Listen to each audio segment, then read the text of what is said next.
After what happened last time, I thought there was no way it could get worse. I was wrong. I had only been gone about an hour, just enough time to run a few errands and get back before it got too late.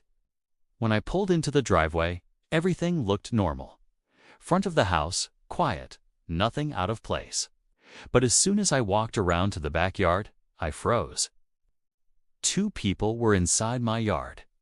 One of them was taking pictures. The other was holding a clipboard, walking along my fence like they were inspecting it, like they belonged there. No heads up, no knock, no permission, just inside my backyard. And here's the part that made it even worse. They were with the HOA, the same HOA that I'm not even a part of. At that point, it wasn't confusion anymore. It was happening again. And this time, I wasn't about to let it play out the same way. After the first incident, I made sure everything was clear. I double-checked my property records, pulled the county parcel map, even printed out the boundary lines, just in case something like that ever happened again. Because once was enough. I wasn't about to deal with another mix-up. My house sits right along the edge of the HOA neighborhood. Same builder, same style homes, same street name. The only difference is a line on a map that most people never see. On one side of that line, you're in the HOA. On my side, you're not. And that line matters. A lot. After the situation with them being inside my house, the HOA management company sent me an email saying my address had been removed from their system. They called it a clerical error, said it wouldn't happen again. Which, at the time, sounded like the end of it. And for a couple of weeks, it was quiet. No letters, no emails, no inspections, nothing. So I figured it was over. Then a few days before this happened, I noticed something small. A car I didn't recognize drove slowly past my house. Didn't stop, just slowed down, like they were looking for something. Later that same afternoon, I saw 2 people standing near the fence line between my yard and the HOA side. They were talking, pointing, measuring something. When I stepped outside, they left pretty quickly. Didn't say a word. That should have been my warning, because now it was clear they hadn't fixed the mistake. They had just shifted where they were looking. And instead of checking their records, they decided to check my property again. Only this time, they weren't at the front door. They were in my backyard. And that's where things started to escalate fast. The second I stepped into the yard, they noticed me. Both of them turned at the same time. Same setup as before. Tablet, clipboard, pictures. Only this time, it wasn't my living room. It was my backyard. My fence, my patio, my space. I didn't even ease into it. "What are you doing in my yard?" The guy with the clipboard said they were with the HOA and were conducting a boundary and compliance inspection. Like that made it normal. I told them again, very clearly, this property is not part of their HOA. He looked at the tablet, then back at me, and said the address was listed in their system. That sounded way too familiar. I asked how they even got back here. That's when the other guy said something that made it worse. They had come through the side gate, my gate, the one that was closed when I left. I walked over and checked it. Unlocked. They had opened it themselves. No call, no knock, no attempt to contact me. Just walked in. At that point, it stopped feeling like a mistake. Because once you open someone's gate and walk into their backyard, you're making a decision. I told them they needed to leave. Immediately, the clipboard guy hesitated. Said they still needed to document the rear boundary. I just shook my head. No, you don't. They looked at each other, clearly unsure what to do next. Then one of them said the HOA president had personally sent them out and told them the property might be partially within association limits. Partially, that was new. Now, it wasn't just a wrong address. It was a guess. A really bad one. Because if they were wrong, and I already knew they were, then what they were doing right now wasn't an inspection. It was trespassing. Again, I told them if they didn't leave, I was calling the sheriff. That got their attention, but not enough. They started backing toward the gate, but slowly. like they were still deciding whether to push it or not. And that's when I stopped talking, pulled out my phone, and made the call. Because if this was really happening a second time, I wasn't going to waste another minute arguing about it. The deputy got there faster this time, which, honestly, didn't surprise me. Because when you call and say there are people in my backyard who won't leave, that tends to get a quicker response.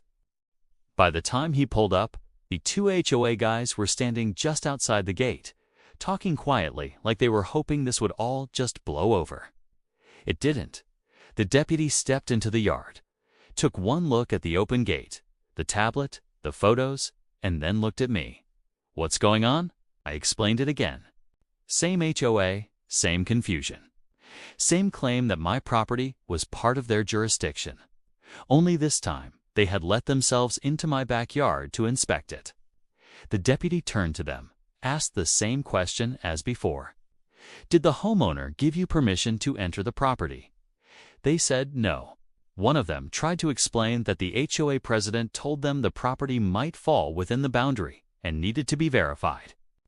The deputy didn't argue. He just nodded once. Then asked, "Did you verify that before opening the gate and going inside?" Silence. That was all it took. Because this wasn't a gray area anymore. Not even close. The deputy pulled up the county parcel map right there on his device, zoomed in, checked the boundary line, then turned the screen so they could see it. "This property is not part of your HOA.